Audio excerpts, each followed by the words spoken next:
ఏడాదిగా ప్రయత్నించిన సంతానం కలగలేదా? Noah IVF లో ఉచితంగా సంప్రదించండి. హాయ్ అండి, వెల్కమ్ టు తెలుగు వన్. నేను రూపానాదిల్లా. జీవితంలో కొన్ని సంఘటనలు ఎంతో తమాషాగా కనిపిస్తాయి. అందులో నిజానిజాలు తెలుసుకునే వరకు అప్పటి వరకు ప్రచారంలో ఉన్నది వాస్తవమేనని నమ్ముతాం. అలాంటి ఓ తమాషా అయిన విషయం నటుడు గిరిబాబు విషయంలో జరిగింది. గిరిబాబు అసలు పేరు ఎర్రా శేషగిరిరావు. సినిమాల కోసం తన పేరును గిరిబాబుగా మార్చుకున్నారు. 1973లో వచ్చిన జగమే మాయా చిత్రం ద్వారా నటుడిగా పరిచయం అయ్యారు. ఇండస్ట్రీకి వచ్చిన 4 సంవత్సరాల్లోనే దేవతలారా దీవించండి చిత్రంతో నిర్మాతగా మారారు గిరిబాబు.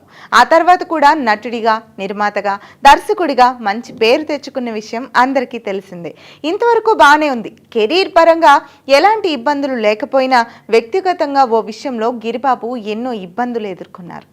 రాజమండ్రిలో ఓ థియేటర్ ఓనర్ అయిన బండారు గిరిబాబు అనే పేరు గల మరో వ్యక్తి సినిమా ఇండస్ట్రీలోకి అడుగుపెట్టారు. రంగనాథ్ను హీరోగా పరిచయం చేస్తూ చందన పేరుతో ఓ చిత్రాన్ని స్వీయ దర్శకత్వంలో నిర్మించారు. ఈ సినిమాలో జయంతి హీరోయిన్గా నటించారు. ఈ సినిమా షూటింగ్ సమయంలోనే గిరిబాబు, జయంతిల మధ్య ప్రేమ చిగురించింది.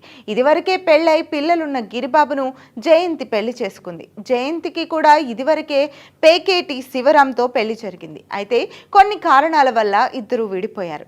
గిరిబాబు, జయంతిల పెళ్లి వార్త రాష్ట్రంలో చర్చనీయాంశంగా మారింది. ఇండస్ట్రీలోని చాలా మందికి నిర్మాత గిరిబాబు, నటుడు గిరిబాబు వేర్వేరు అనే విషయం తెలుసు.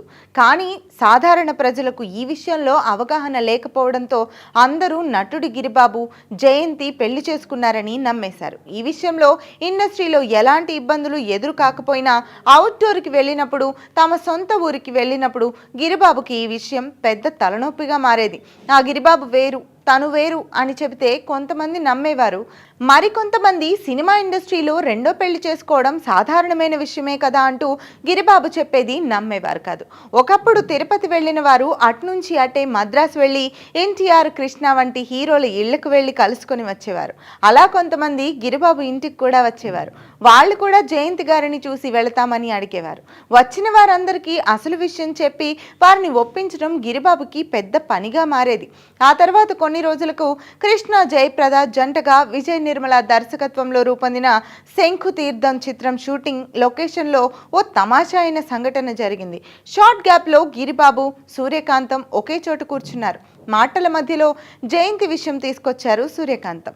అప్పటి వరకు పేకేటి శివరాం దగ్గర చాలా ఇబ్బందులు పడిందని, ఇప్పుడు నువ్వు పెళ్లి చేసుకున్నావు, జాగ్రత్తగా చూసుకో అని జాగ్రత్తలు చెప్పారు.